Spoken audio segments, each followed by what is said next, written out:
Welcome back to Reciprocity Radio. I'm Cassie, joined by my co host Maya, and we've been missing you all for about a month now, not gonna lie.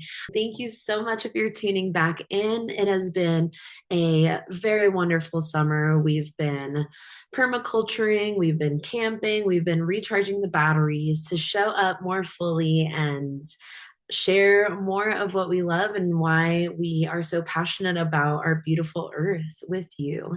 So, thanks for taking this downtime with us. Hopefully, you've been enjoying the summer as well. And we are back in full force to finish our ABCs. The next letter of our ABCs is F, which we kind of doubled up and decided to talk about both footprint as well as feedback loops with you all today. So, again, F is for footprint and feedback loops, and we are so excited to dive right in. Maya, take it away for us, please.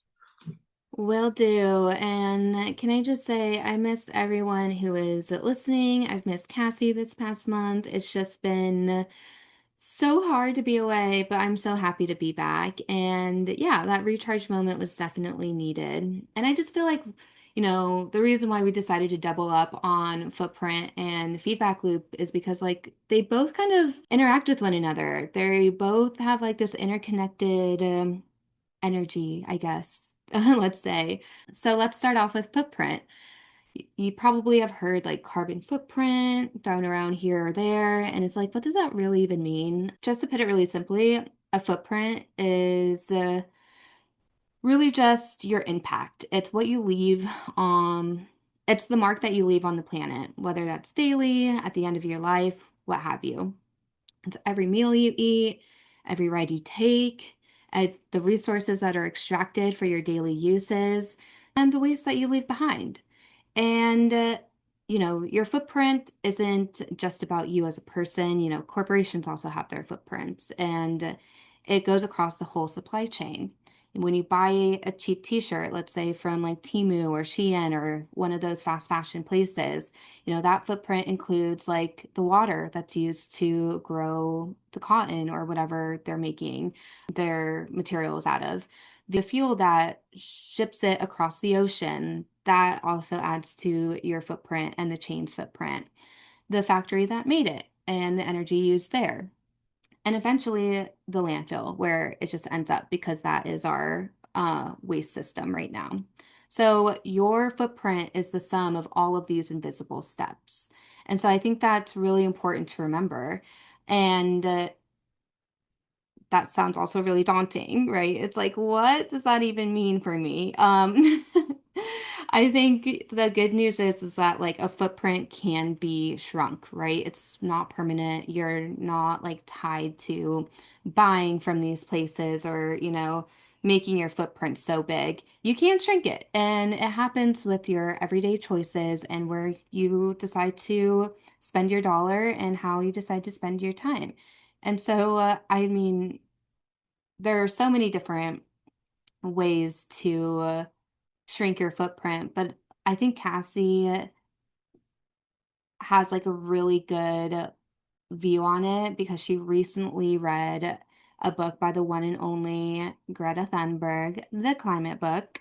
I'll let you take it away, Cassie, because I really enjoyed how you explained it to me earlier. Yeah.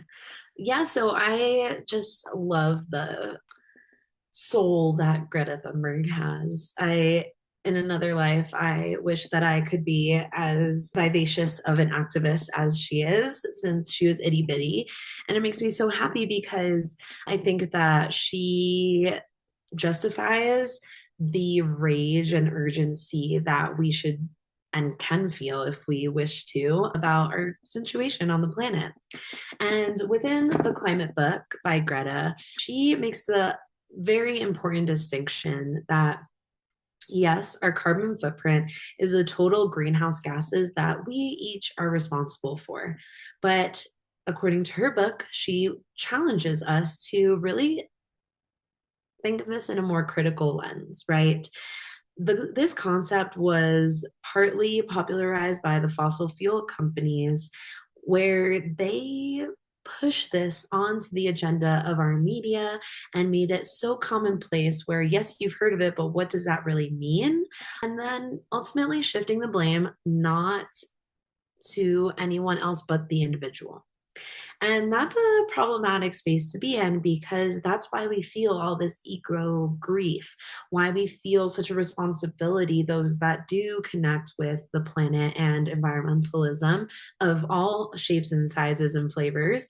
We just feel like it's up to us. And ultimately, yeah, it is up to us, but it's not solely our blame, right? It's not something that we should only carry on our shoulders because Greta reminds us that the real focus should lie on the fact that this is a systemic problem, a systemic footprint where corporations and entire industries have embedded this footprint in a way larger way than we ever could possibly in one lifetime.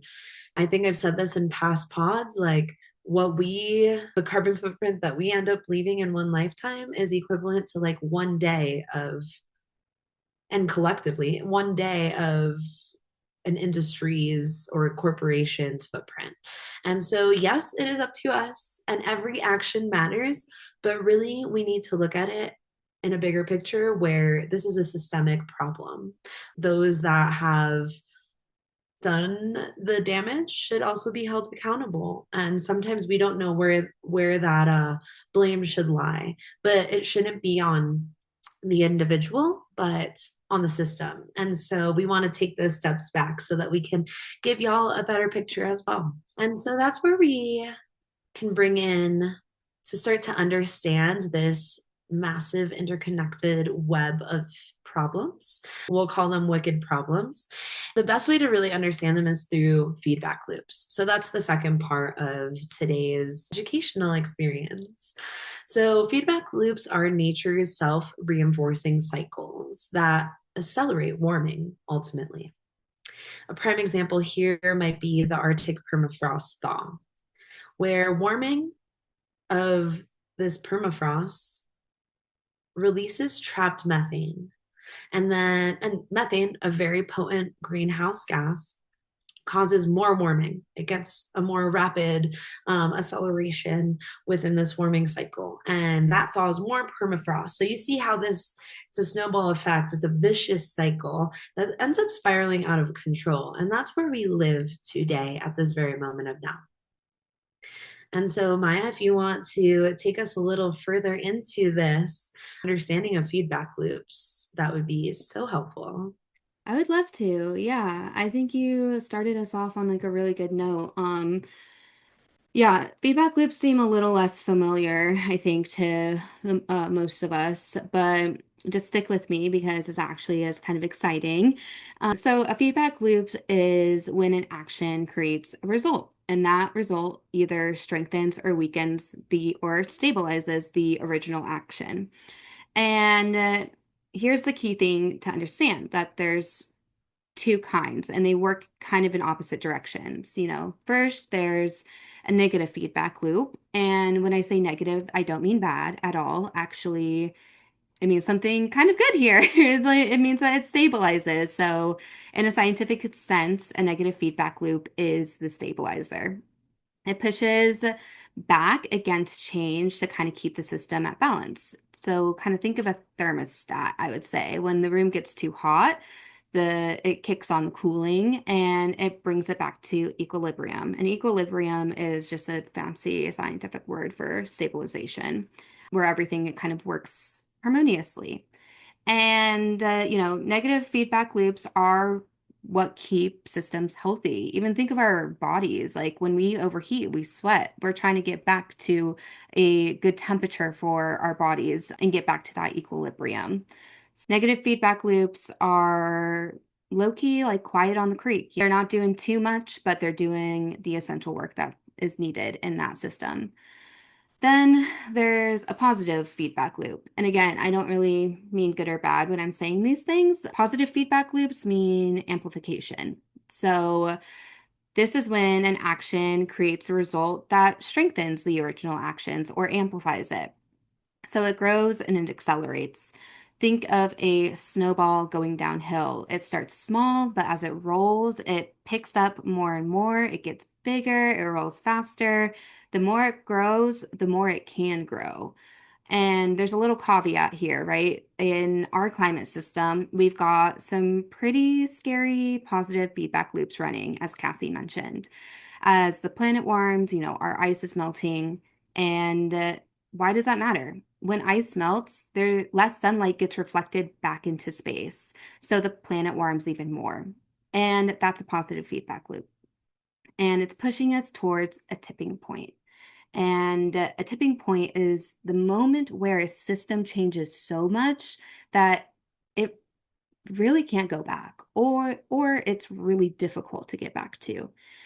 And when a negative feedback loop, the stabilizers, get overwhelmed, the runaway positive ones take over. And that's when you tip. And that's kind of where we're at right now. I know it kind of sounds like I'm shitting on positive feedback loops a lot, but here's a good one, and here's a hopeful one. You start composting or bringing your own containers to places, and you save a little money here and there. You feel good about what you're doing, and so you do it again, and then you tell people about it. And they're like, wait, I want to feel good like that. I want to contribute and actually be like a decent human in society. And so they start doing it too. And that's a positive feedback loop running in the right direction, right? So small actions can push us past a tipping point toward a healthier world if we really think about it, just like how these small actions can tip us over into a crisis. And tipping points are really important to touch on. And I'll let Cassie take over here because she recently just read a study or a book on it. So, Cassie, take it away. Yeah, so luckily, Greta just lays everything out. If you're looking for something more to nibble on as far as terminology, one of my supervisors and like the chair of sustainability at Colorado Mountain College, he is awesome and he thinks that everyone should be reading this book, and I couldn't agree more. I am not sponsored by Greta. I just think that everyone should, have a little basis to be able to have these conversations with. So that's where tipping points are hands in hand with our feedback loops, right? So, tipping point means critical thresholds. If we cross it, a natural system changes sometimes irreversibly. And that really turns up into these catastrophic consequences that we are experiencing every single day. Earthquakes scattered across North and South America. We've got massive flooding across the Americas as well. These extreme wildfires, heat waves, you name it. That's where the catastrophic consequences show up. And that's where we're seeing that everything's really volatile. So nature is sending us these, signs like, hey, things are not working. And it's up to us to be paying attention, right? And so these examples also might include the Greenland ice sheet or the Amazon rainforest, turning from a carbon sink that it once was, the lungs of our planet, into now it's a carbon source. It's emitting carbon. And we're approaching these points really quickly, faster than ever. And they act as this massive domino effect that can truly destabilize our world as we know it in an irreversible way. And the most fundamental ways are getting absolutely destroyed. And so it's great to have someone like Greta laying down, the frameworks here, because it pushes us to understand the science while recognizing like the way that we are all feeling this urgency, this unsettling feeling of not being able to be at peace with things is for a reason. Like the earth is shaking itself up because it's trying to give us the signs that we're crossing some thresholds that we're not going to be able to come back from, and I don't want to say that in a doom and gloom type of way, but more so in a recognizing the severity of our current state. type of way, you know? And that way we can act with more purpose and not in like a passive, hopeful, things will work out type of way, but more so I'm informed and we can collectively take action in the best way possible. So hopefully you guys get a sense of that hopefulness as we do by speaking on this. You know, this just adds a little bit more to the fact that we are an interconnected web on this planet. These things are not separate. These catastrophes are not happening on their own just because they're scattered around the world. They are one cascading system that we are witnessing in real time, especially because we have our phones and media and the internet to share this information. So that's why it seems that much more catastrophic, because we can share this information in real time in big ways. Every loop can run in reverse. And so that's what we're hoping to share with you guys today as well, that there is hope through this. I also think it's like kind of why this is also so important is that, we don't want these positive feedback loops to kind of just run rampant. When they do, our negative feedback loops can't catch up. And it takes a second. All of these feedback loops are not happening the second after you make that purchase. It's like it'll sometimes it's up to a decade that you won't see the result of your action, which is really interesting to think about as well, because it is hard to think a little bit into the future, especially in today's world. But kind of bringing it back to footprint and feedback loops, why we decided to group these two together. Footprint is really like the snapshot, like the impact. This is where you are. And then the feedback loops are kind of the tool, the mechanism that carries out your actions. And that's what we're trying to say here is like, yes, your actions do matter, whether you are voting in the polls or voting with your dollar or what have you. That action is going to go into a feedback loop that then carries out on a very high systemic level. And, we see like repercussions of that.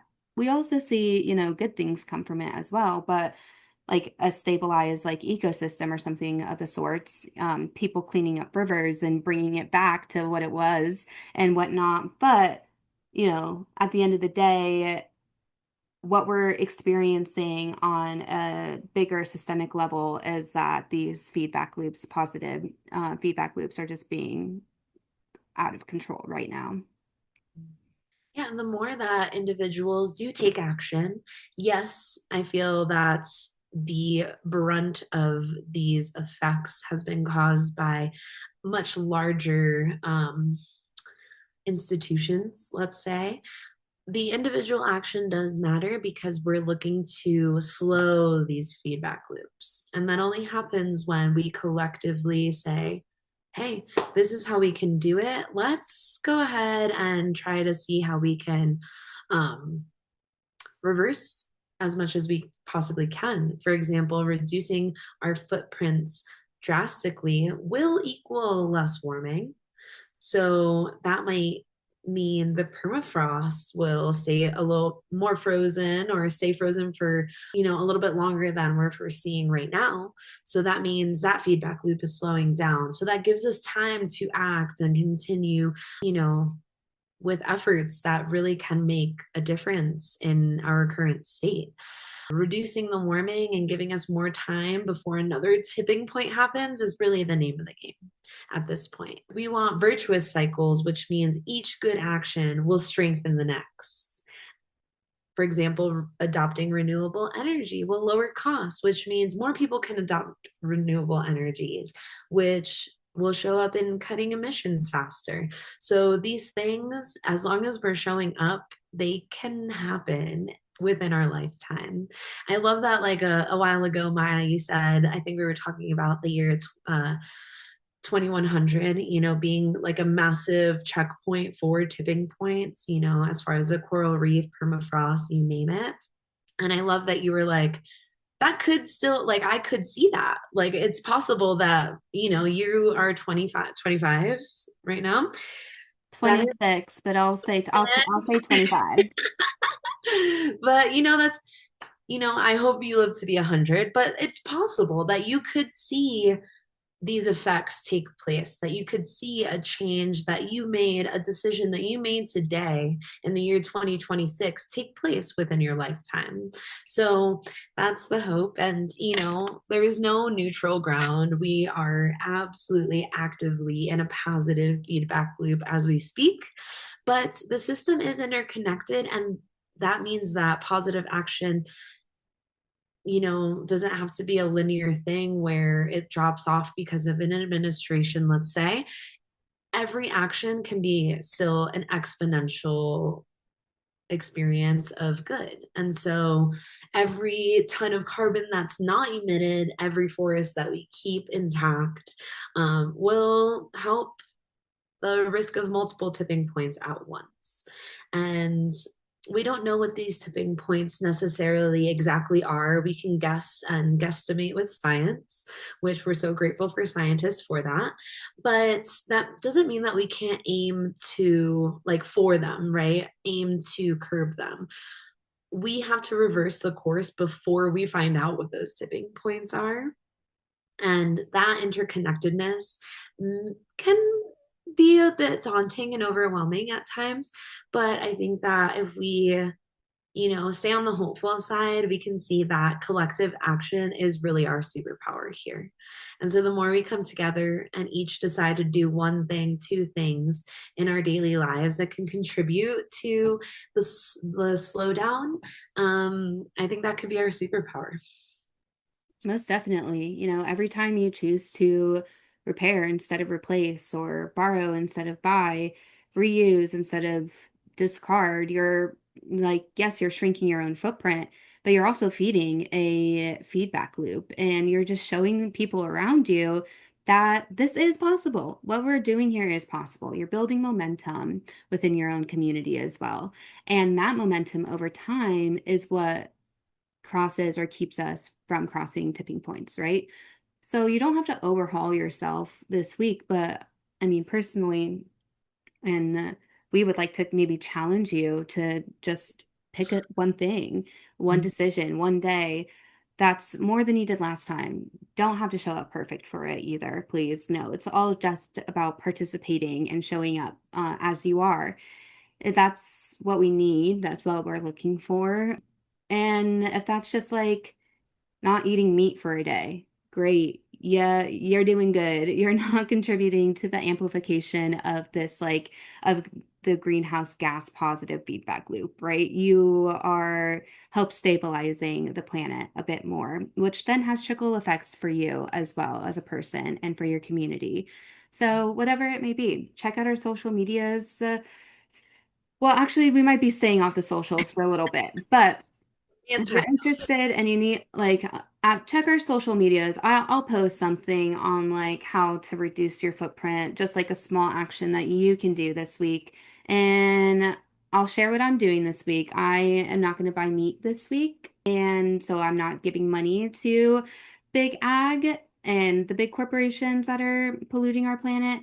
And for myself, I am lessening my footprint. So that's that's my challenge for the week, and I'm happy to take it on.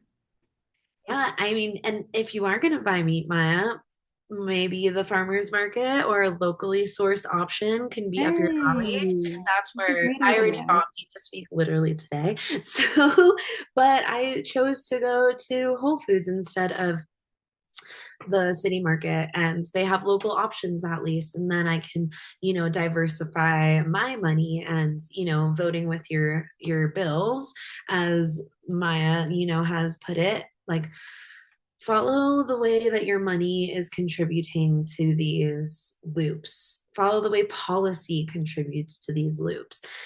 Even having this exact conversation with your loved ones, like pick one person or two people in your life that you think might, you know, have something more to say about this or might have the opposite to say about this. Just have these conversations, not to scare folks, but to share the way that we can like reverse loop our hope in the situation. And Wake then, them up. Just yes, wake them awake. exactly.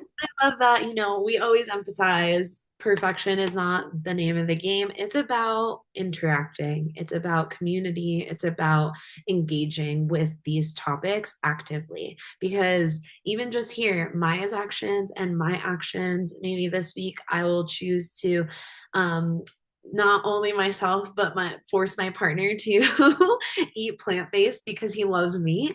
Maybe we will do like 2 days of only plant-based diet, and that's more than we did the following or like the week before.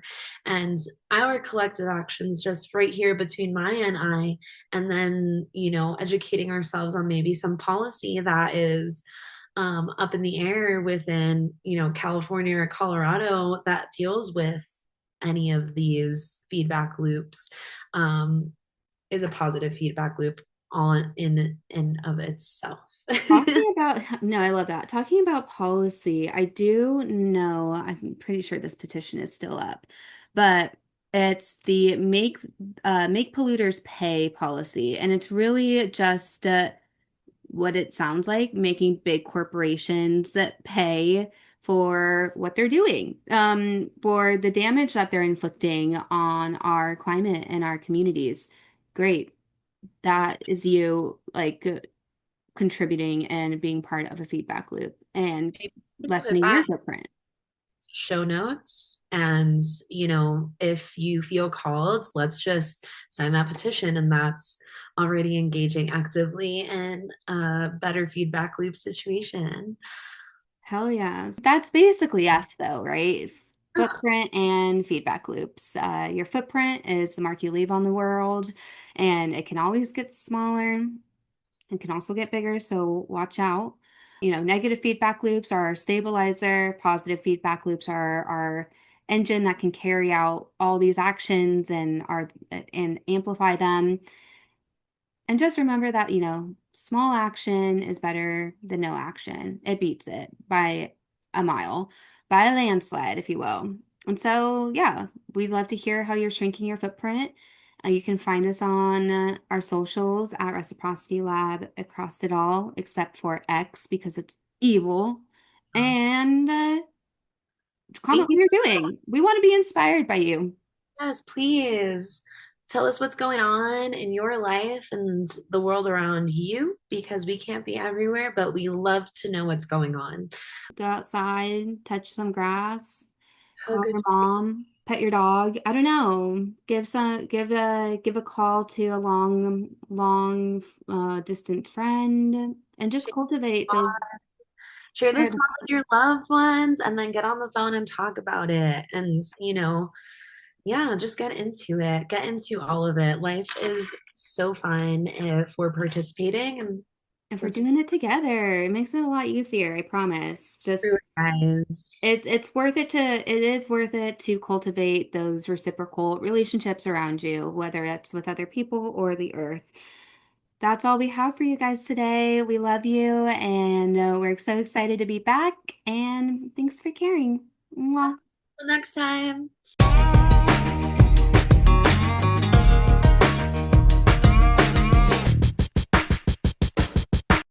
Reciprocity Lab is a sustainability collective that aims to connect one another through education, shared storytelling, and community outreach.